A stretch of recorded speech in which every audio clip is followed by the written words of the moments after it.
analyse, plus les organisations s'épuisent. Depuis 16 ans, j'accompagne les dirigeants qui ont choisi autre chose. Diriger à partir de ce qui fonctionne déjà dans la réalité du système. Moins de corrections, plus de décisions, plus d'énergie utile. Bienvenue dans Vivant. Ici, nous parlons de leadership, celui qui construit sur les forces, et la transformation, celle qui commence par un projet désirable et le meilleur de l'organisation et des personnes qui la composent.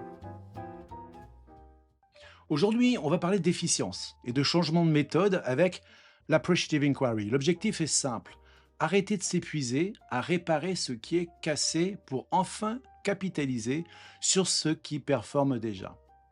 Pour que ce soit clair, je commence par une scène que vous connaissez que trop bien. Lundi matin, salle de réunion. Au tableau, problème, cause, plan d'action, écart, dysfonctionnement. Et cette phrase rituelle, bon, on commence par la revue des points bloquants et des écarts. Résultat, 1 heure plus tard, la liste des problèmes s'est allongée et l'énergie de l'équipe s'est effondrée. Soyons justes, ce n'est pas un hasard.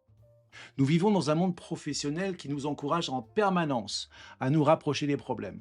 Nous avons cette croyance ancrée. Si j'analyse le dysfonctionnement assez longtemps, eh bien, je finirai par le régler. La quasi-totalité de nos processus et de nos outils de pilotage sont focalisés sur ce paradigme. Sauf que analyser la panne ne suffit pas à créer l'énergie du redémarrage.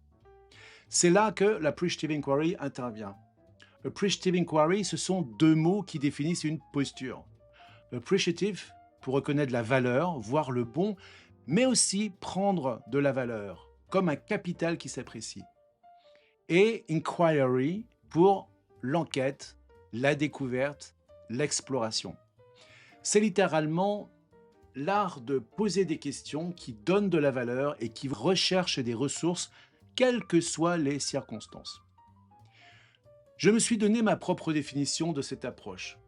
L'Appreciative Inquiry est la recherche intentionnelle et obsessionnelle de la ressource dans un monde qui nous attire inexorablement vers nos limites, manques, écarts, problèmes, dysfonctionnements. Et non, ce n'est pas comme une méthode bien-être, mais comme un levier de performance. L'idée est pragmatique. Ce sur quoi vous mettez votre attention grandit.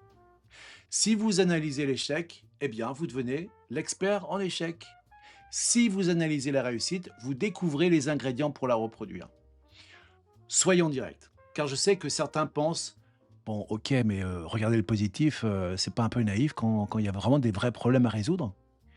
Eh bien, c'est exactement l'inverse. Le piège, c'est de croire qu'on résout un problème complexe juste en le décortiquant. Ce n'est pas de la magie, c'est une mécanique humaine validée par la recherche. Ce n'est pas un hasard si cette approche est utilisée par des opérationnels dans le monde des organisations. Ils ne l'utilisent pas pour être sympas, mais parce qu'ils cherchent des modèles durables et éprouvés. Les sciences cognitives nous le confirment.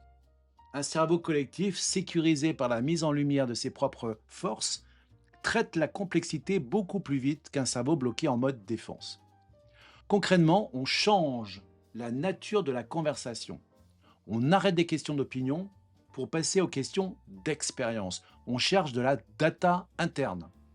Prenons 2 cas réels. Premier cas, bien connu, les opérationnels. Vos réunions sont inefficaces.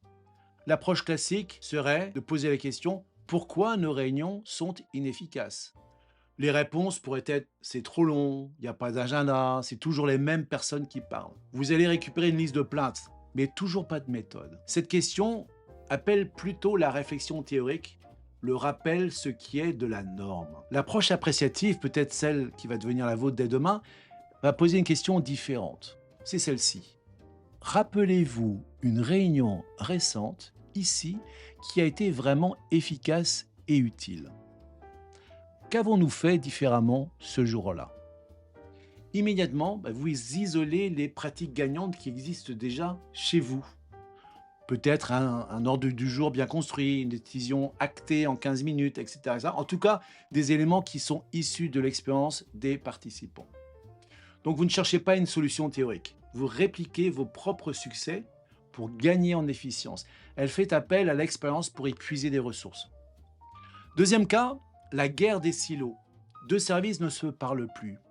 Au lieu de faire un audit sur les freins à la coopération, demandez-leur Citez-moi un moment récent, même cours, où la collaboration a été plus fluide entre vous.